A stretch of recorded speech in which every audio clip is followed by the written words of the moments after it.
الحمدللہ رب العالمین والصلاة والسلام علی سید المرسلین اما بعد فاعوذ باللہ من الشیطان الرجیم بسم اللہ الرحمن الرحیم الصلاة والسلام علیک یا رسول اللہ وعلی آلک واصحابک یا حبیب اللہ الصلاة والسلام علیک یا نبی اللہ وعلی آلک واصحابک یا نور اللہ.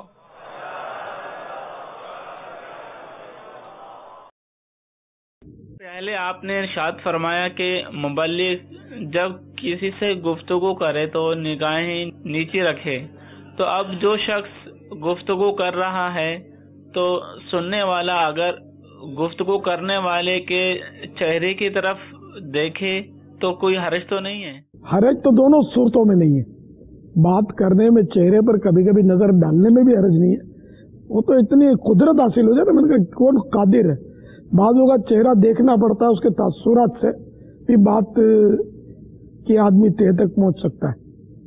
جیسے نگاہ نیچی کے لگے ہوئے اور اگلا بیزار ہو گیا، بور ہو گیا، وہ دیکھے بغیر اندازہ کیسے ہوگا؟ تو وہ دیکھے گا تو تھوڑا مطلب یا وہ چہرے پر بشاشت ہے، کدورت ہے، یا ادھر ادھر دیکھ رہا ہے، یا آپ بیٹھے بیٹھا ہوا ہے، آپ لگے ہوئے نگاہ نیچے، پتہ کیسے چلے گا؟ تو یہ تھوڑا دیکھ لیا، تھوڑا نیچے، تھوڑا دیکھ لیا تو موقع کی مناسبت سے. اور اگر مکمل چہرے کی طرف دیکھ کر رہا ہے تو بھی کوئی گناہ نہیں ہے. کہ ہم مطلب اس لیے کوشش کر رہے ہیں کہ یہ سمجھو کہ ہماری بد نگاہی سے بچنے کی صورت بن جائے. آپ کے اندر مدرسوں میں تو جامعات میں تو کتنے امرت کتنے ہیں.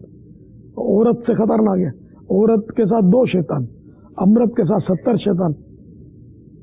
امرتوں سے بھی دوستی کر ہی رہے کرنے والے لگے ہوتے ہیں. اب اس کو سبق یاد کروا رہے ہیں، اس کو مدنی پھول دے رہے ہیں، اس کو دعا یاد کروا رہے ہیں.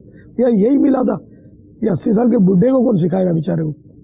اس کی طرف کوئی وہ لفٹ بھی نہیں کرائے گا.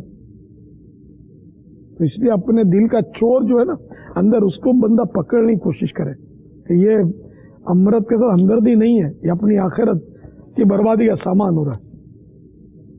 اگرچہ امرت کا اس کو فائدہ ہو رہا ہے تو اپنا نقصان ہو رہا ہے. اس لیے غور کرنا ہے نہ اس کی یہ بھی دل آزاری نہیں کرنی کہ چل بھاگ ادھر سے تو امرت ہے، جب تو اس کا دل دکھے گا.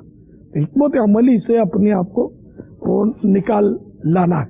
اپنے دل پر غور کرنا ہے کہ امرت سے بات چیت کرنے میں قلبی کیفیت کی اگر کچھ نہیں ہوتا تو ٹھیک ہے. بابا تعلیمی حلقوں میں امرت ہمارے ساتھ ہوتا ہے تو ان سے کیسے بچیں؟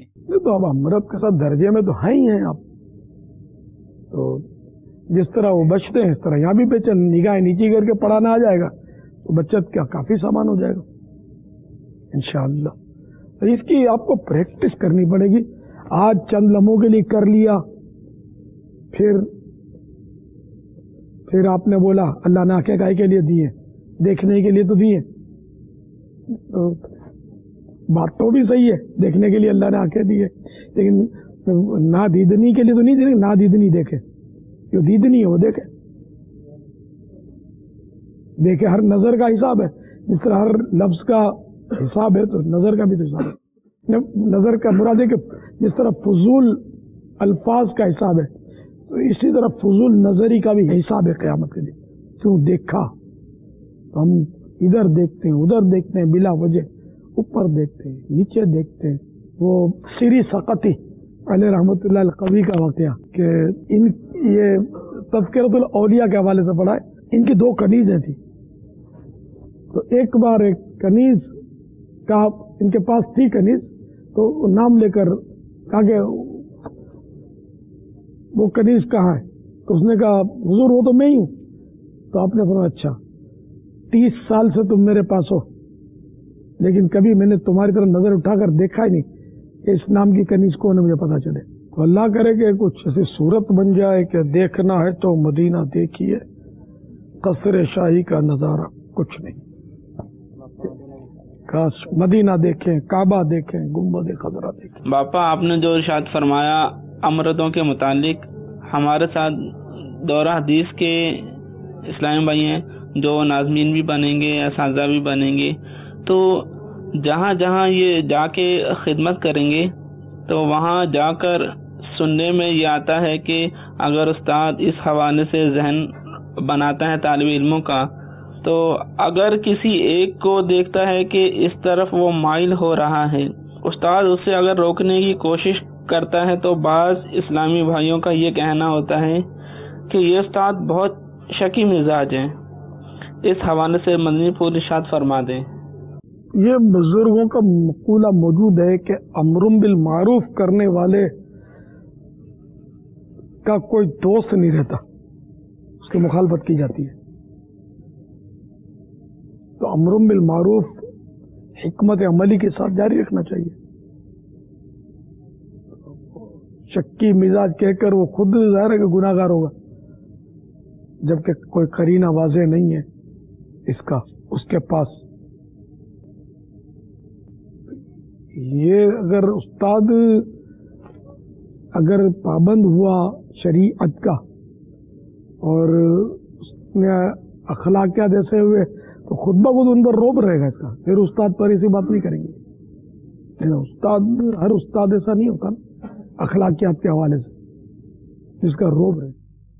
ہم نے تو اپنے دل پر غور کرنا ہے اپنی کیفیت کیا ہے، دوسروں کو بھی ممکنہ صورت میں اس سے باز رکھنا ہے۔ نیکی کی دعوت ہے یہ۔ اس طرح کتنے لوگ نہ جانے گناہوں سے بچ گئے ہوں گے۔ وہ رسالہ بھی آپ نے پڑھا ہی ہوگا امید ہے، قوم لوط والا، تو کتنے لوگ پڑھ کے امید ہے کہ توبہ تائب ہو گئے ہوں گے۔ اللہ تعالی ہماری حفاظت فرمائے، گناہوں سے بچائے۔ ہماری آنکھیں بہت کمزور ہیں، دھواں برداشت نہیں کر سکتی تو قیامت کی آگ کیسے سہی جا سکے گی۔ کسی کی ذات پر تنقید کرنا کیسا ہے؟ تنقید درست بھی ہوتی ہے، غلط بھی ہوتی ہے۔ کیسی تنقید؟ جائز بھی ہوتی ہے، ناجائز بھی ہوتی ہے، ثواب کی بھی ہوتی ہے، گناہ کی بھی ہوتی ہے تنقید۔ باپا مراد یہ کسی کی ذات کو ڈیگریڈ کرنا، تذلیل کرنا نا اس کی، تو ظاہر ہے کہ یہ ایک مسلمان کی تذلیل بلا اجازت شرعی کی تو گناہ گار تو ہوگا۔ باپا آج کل لسانی تعصب بہت ہے۔ اچھا، یعنی اردو، پنجابی، مہاجر، یہ تو بہت بری بات ہے یار۔ دعوت اسلامی کا ماحول میں یہ نہیں ہے، لیکن جو بھی اسلامی بھائی اپنے جامعات کے بھی دعوت اسلامی کے ماحول میں رچے بسے ہوں گے ان کا یہ ذہن نہیں ہوگا کہ پنجابی اور یہ اردو اور یہ، ورنہ تو یہ کہ جیسے کہ میں نہ پنجابی ہوں، نہ سندھی ہوں، نہ پٹھان ہوں، میمن ہوں، تو مجھ سے یہ ساری زبان بولنے والے محبت کرتے ہی ہیں۔ اچھا، پھر ہم جس عربی آقا سے محبت کرتے ہیں، جن کی محبت عین ایمان ہے، وہ نہ پنجابی ہے، نہ پٹھان ہے، نہ پشتون، نہ سندھی ہے، نہ ہندی ہے، وہ عربی ہے۔ تو زبان کا تعصب تو اپنے جامعات میں کہیں ہو بھی تو اس کو دبا دیا جائے، یہ ہے ہی نہیں، مطلب وجہ فضیلت بھی نہیں ہے۔ یہ تو بہت سارے گناہوں کا مطلب ہے پلندہ اس میں بن سکتا ہے۔ زبان کی وجہ سے کوئی تھوڑی فضیلت دی جائے گی کہ، مگر یہ ہے پنجابی، اردو، یہ دنیا میں پایا جاتا ہے، اس طرح ہر قوم میں ملے گا۔ عرب میں بھی یہ قبیلوں کی جنگیں اور قبیلوں کے مسائل دنیا بھر میں ہوگا، مگر الحمدللہ دعوت اسلامی میں مکس، سب مکس اور ایک ساتھ چل رہے ہیں۔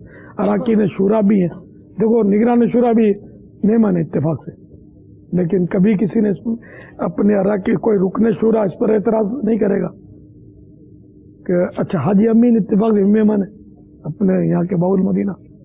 تو اس میں یہ کہ یہ مہمان اس کی طرح کی پریشانی ہے، صلاحیت ہے آپ کے سامنے، جو ادھر دعوت اسلامی میں کام کو سلام ہے۔ اچھا، میرے ساتھ جو اسلامی بھائی رہتے ہیں، ایک سندھی ہے، ایک پنجابی ہے، دو رہتے ہیں میرے ساتھ، ایک بھی مہمان نہیں ہے ان میں، لیکن یہ اپنے ماں باپ سے بھی زیادہ مجھے اہمیت دیتے ہوں گے، آپ قریب سے دیکھیں گے تو ان کو۔ الحمدللہ زبان نتھنگ، یہ کسی کو اس ٹاپک پر بولنے بھی نہ دیا جائے کہ آج چھوڑو یار یہ تو سندھی ہے یار ساڈی گل کرو، نہیں، سندھی پہلے، پنجابی بعد میں، پھر یوں بولو میں بعد میں، یہ پہلے۔